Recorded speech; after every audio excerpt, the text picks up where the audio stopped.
क्या आपने कभी ऐसी किसी जगह के बारे में सुना है जहां समय का पहिया उल्टा घूमता हो?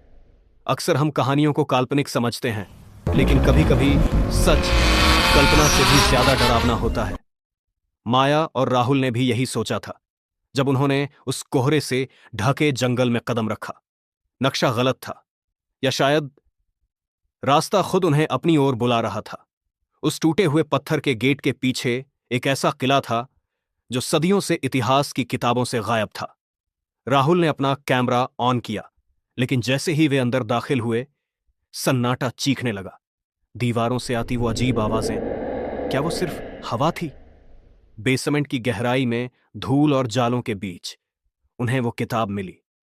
माया ने जैसे ही उस किताब पर हाथ रखा, एक अजीब सी पीली रोशनी कमरे में फैल गई। उस किताब में जो लिखा था, उसे पार अचकर राहुल के पसीने छूट गए।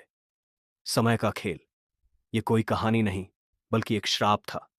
किले के आखिरी छोर पर वो दरवाजा था जिस पर बना क्लॉक टावर रुक चुका था, लेकिन जैसे ही उन्होंने उसे छुआ, वो अचानक घूमने लगा। माया और राहुल ने जैसे ही अंदर कदम रखा, उनकी दुनिया बदल गई। बाहर जो बगीचा था, वहां की हवा में खुशबू थी, पर राहुल की घड़ी, उसकी सुइयां उलटी चल रही थीं।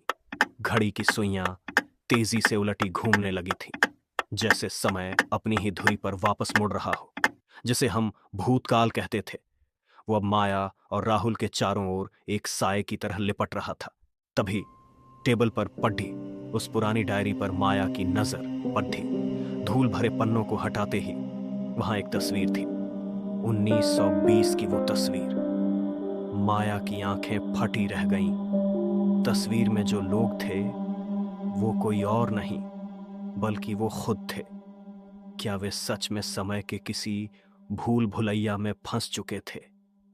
कहानी अभी बाकी है।